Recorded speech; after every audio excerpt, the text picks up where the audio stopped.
ASAP Ferg is more than just a trap lord with a $sign in his name. Darold Ferguson is a 26-year-old rapper from Harlem. He started his career, though, following his dad's footsteps as an artist and a fashion designer. He's released 2 critically acclaimed albums under the collective and label ASAP Mob, and he's heading to Perth this weekend. RTRFM's Tanya Bunter caught up with Ferg earlier to talk about his career, his music and his art. He even touched on the death of his label mate and friend ASAP Yams earlier this year. And Tanya started by asking him about Australian audiences. Man, the crowd is like no other out there.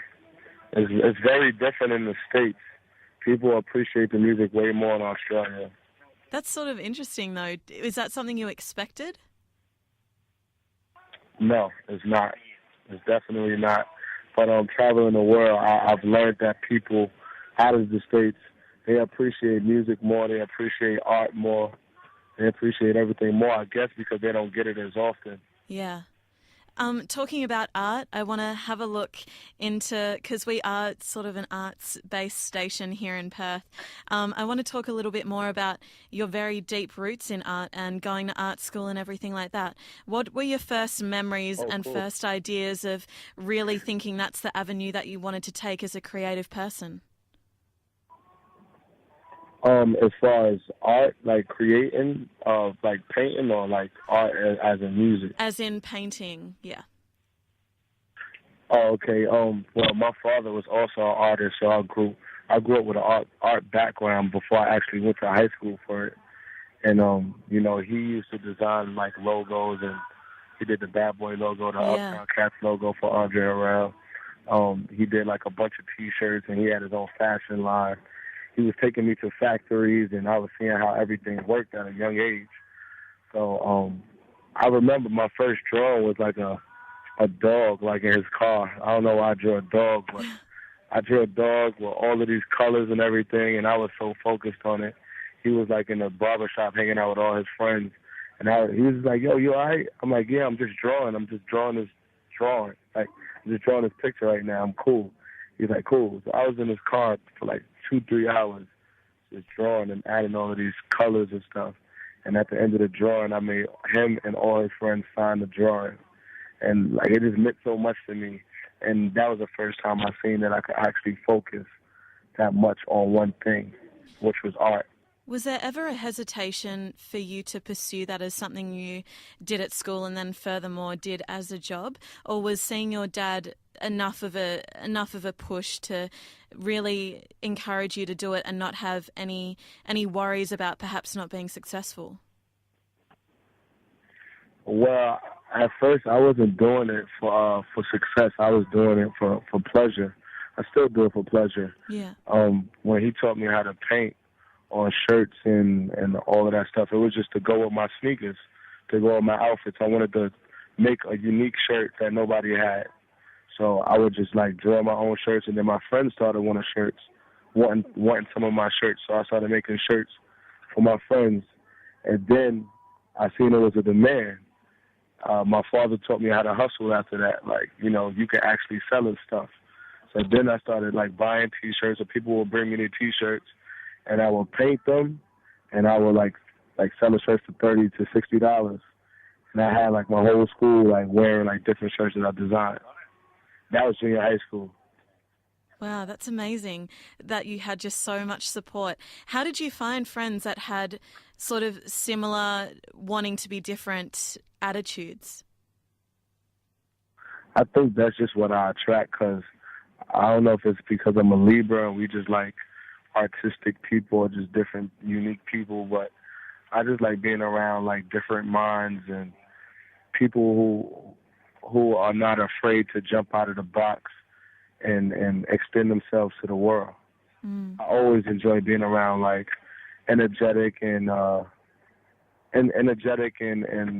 just charismatic people. I was always attracted to that. Yeah.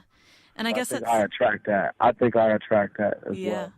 And I guess that's what you need in order to make something, I guess, from a passive point of view, it's something that will encourage lots of other people to be attracted to. It seems like our minds work a little bit differently in recent generations, that it needs to be constantly something different and new and fresh and creative.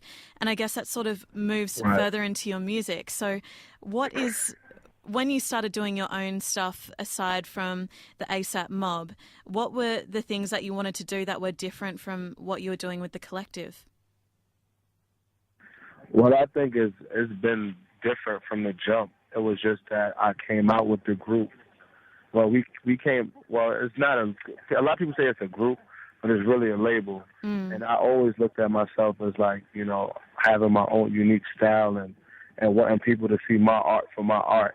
I do believe when we make music together, it does have like a whole ASAP aesthetic to it. But when I make my own music, it's very different. So I think I've had that difference from the jump. Thank you.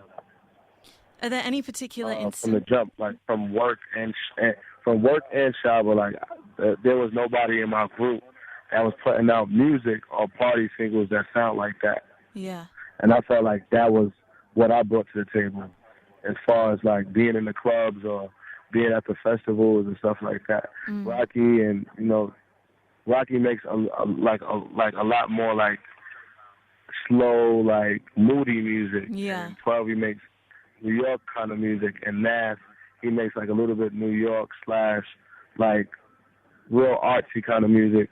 So I felt like what I brought to the table was like I brought that charisma, that character, the jokes, the laughs, but then realness. At the same time, you could cry and laugh to my songs at the same time. I brought that party to them.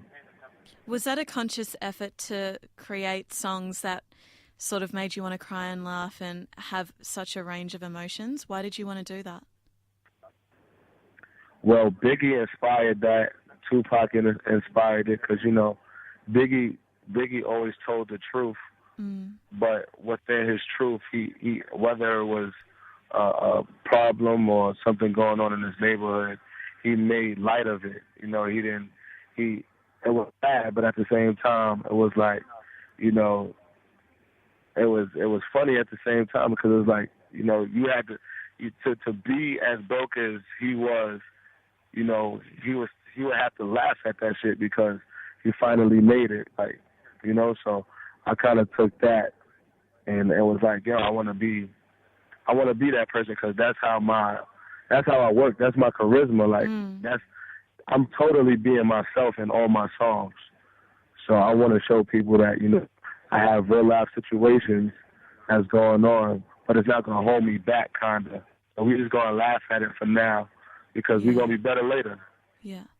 It's quite a positive outlook that you've got there. In terms of how you're going to creatively continue and develop in the future, are there any things that you're looking forward to delving into that are different to what you are doing now? I've just been really studying music, studying the greats like Stevie Wonder. What are you looking at in terms of those artists? What are you really focusing in on that you really enjoy from them or admire about them? Songwriters, like songwriting. I want to become a really, really, really extremely good writer. Not saying that I'm not a good writer now, but I just want to expand my mind and creativity, and by getting inspired by other artists who are great at writing, and they have a big way of thinking. Like the way they think, their songwriting is colossal. That's how I wanna think bigger, you know. So I listen to big artists, and I've been listening to like a lot of musicians, just like live instruments and stuff like that. Really getting into that stuff. Is that something you're going to put out on another record soon? Yeah. I've been working with like live bands and stuff like that. I just want to make my stuff like I'm growing, you know, so I want to show that growth as far as the sonics go with the music. And what about all of your other artistic things that you're doing at the moment? Is there anything along the lines of that we might be able to see soon? As of now, no. I just got the Trap Lord clothing that I'm doing. Yeah. And, and that's basically it. I'm keeping it music right now because I really want to focus on the music and make sure the music is right. And I was reading an interview before about you guys. I think it was Complex magazine put out some interviews today with you guys, and you were discussing how A$AP Rocky really pushed you to believe that this was something that you guys could achieve and could really do well. Do you think that you guys are at a position now that you can reflect back on that time and say that was a very good decision, and we all have something and a connection that has prolifically changed your lives and can continue to do so and perhaps help other people as well? Most definitely. I want to thank Yams, RIP to Yams, and Rocky for actually seeing that and getting that vision, because I didn't see it. Where I'm from, I've seen rappers and stuff like that, but like Cam, I'll see like Cam in the street, or like other like rappers from Harlem, but I never thought that I would be one of those guys that actually make it out and travel the world off of rapping. I thought it'd probably be the most. I always knew that I'd be somebody doing something, but I didn't never think it was rapping. And I just want to thank Rocky for showing me the water, and now I'm swimming. Yeah, that's an amazing way to finish off. Thank you so much for your time, and I hope you have an amazing time back in Australia again. I appreciate it. RTRFM's Tanya Bunter there in conversation with an unexpectedly candid A$AP Ferg, rapper and artist from Harlem. He's in WA for, I think, the Groove and the Move festivals, but he's also playing a show at Villa on Tuesday night. You can find Tanya on Drive Time on a Monday afternoon, also on the Mag on Wednesdays. Let's hear from A$AP Ferg now with a mega language warning to go alongside it. You're on Breakfast, 7:25, RTRFM.